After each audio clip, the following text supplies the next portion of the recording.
crack under that? Maybe, but how do you know that, again, once you're torturing them, they're going to tell you what they think you want to hear, whether it's the truth or not. Right. They're, because, and some of these guys, they waterboarded them 180 times. Right.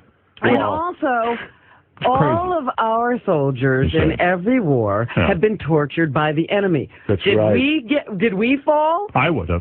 No, I'm not saying some of them didn't crack, but we didn't fall. It didn't do the other people any good. And not only that, we should be above them.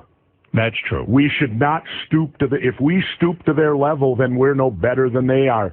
And I do a lot of reading when I live in Mexico all winter, and I've read on Guantanamo, and I'm ashamed. Right. That's our Hanoi Hilton. Right.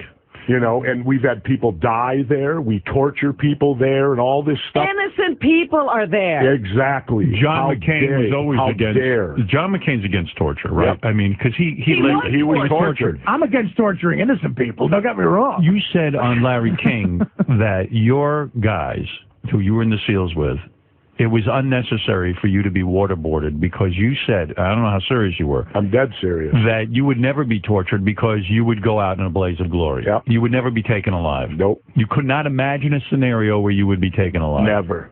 Really? Never.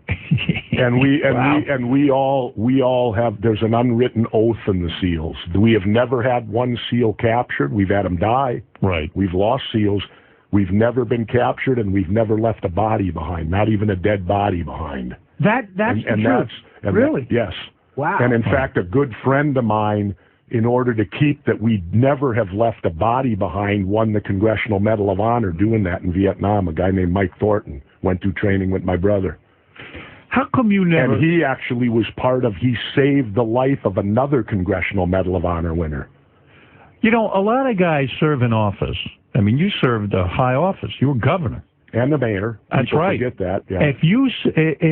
Most of these guys come out of office very wealthy men, which disturbs the hell out of me. Oh, yeah. It really bothered me that Gerald Ford, a guy who served as a congressman almost his entire life, left the presidency a millionaire. Yeah. It bothered me that Richard Nixon, a guy who had served his country his entire life, not a big salary guy, left the White House a millionaire.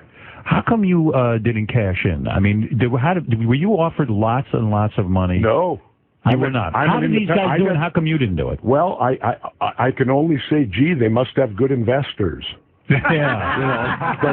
Exactly. People that they take their measly government checks to who turn it into millions for them. I don't know, Howard. Even people praise Ronald Reagan. Ronald Reagan left, he got a $2 million payoff from the Japanese. Well, Howard, if you recall when I was in office, all the heat I took because I'd work other jobs on the weekend. Remember, I did the XFL and I did things like that.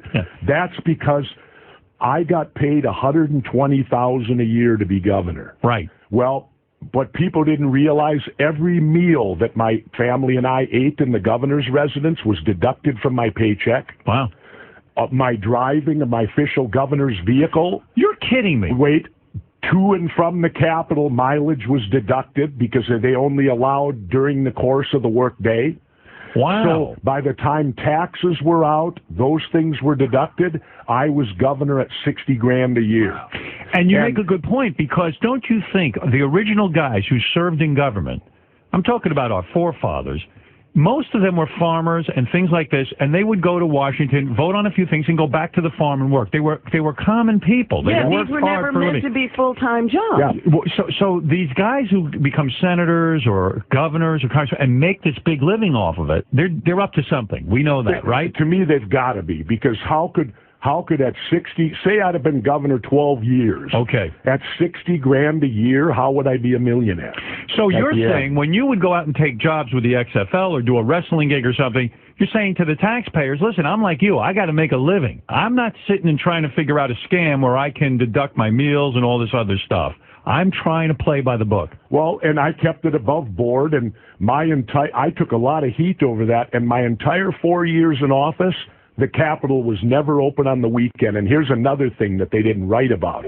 I had a ranch then with 32 acres, and we grew our own hay. Yeah. How about when I was baling hay on the weekend for $3 a bale? You ever baled hay? what a bitch of a job that is. I worked in a plumbing supply house. You got to throw those bales up on the thing. Yeah, it's hard. $3 a bale, and you didn't hear nobody bitching about that when I'd go home on the weekend and bale hay. But when I went off and do a football game, of which I might say my security when I did the XFL was paid for by Vince McMahon, so it didn't cost the state of Minnesota a nickel.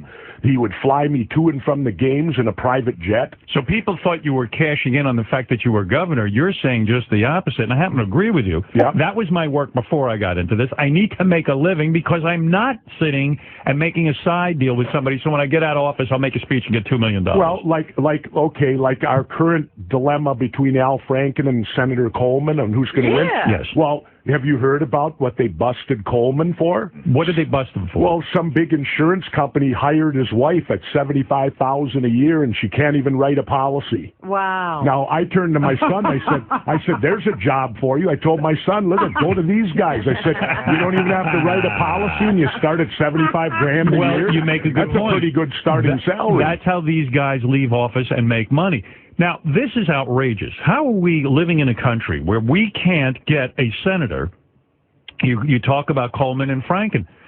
Franken, they did a recount. Yeah. He won the Apparently. recount. Apparently. Yeah, okay, listen, we got to go Well, how many times are we going to recount these votes? But why is Coleman holding on? I mean, this is Well, this I'll is tell you insane. why. I know he's the guy, one of the guys I beat for governor. He's not a patriot, this guy. Oh, no. The reason he's a Republican, but imagine this. He's a Republican who has never in 35 years had a job in the private sector. Really? He's been at the public trough for 35 years. Right. And he's never had to go get a real job. And what this is going to do to him, it's going to require him now to go get a real job. So he's got to be making in his pants, so to speak, because, oh, my God, I've never been out there. Yeah. It's like sending a baby into the woods. Yeah, which for a Republican, I mean, they're supposed to be the private sector party. They're supposed to be the party of business and all this. He's a professional politician, is what you're saying. So he's got to hold on to this thing.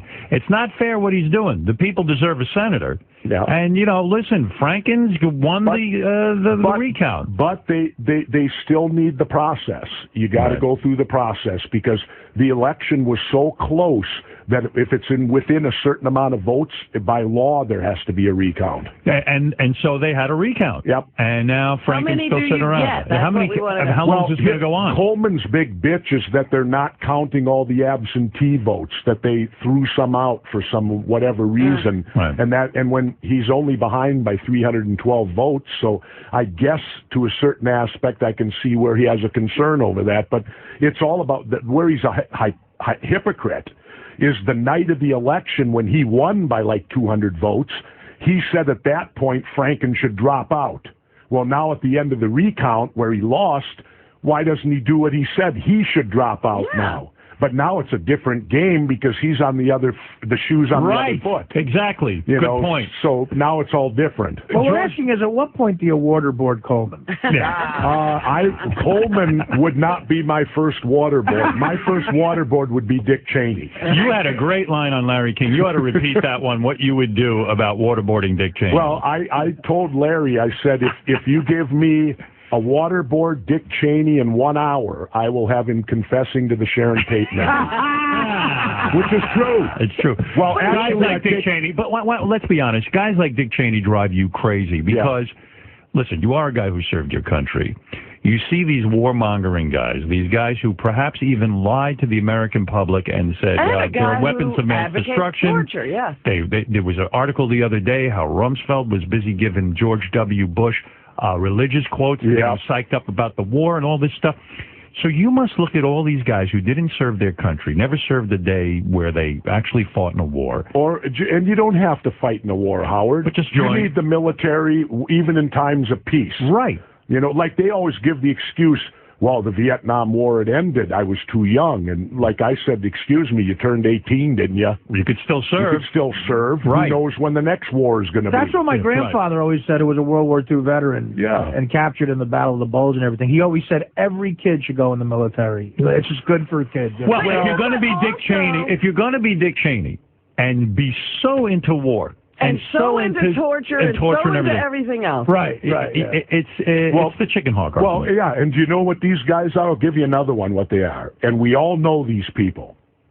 They're the guys that'll start a fight and then hold your coat. Right. Right. You know?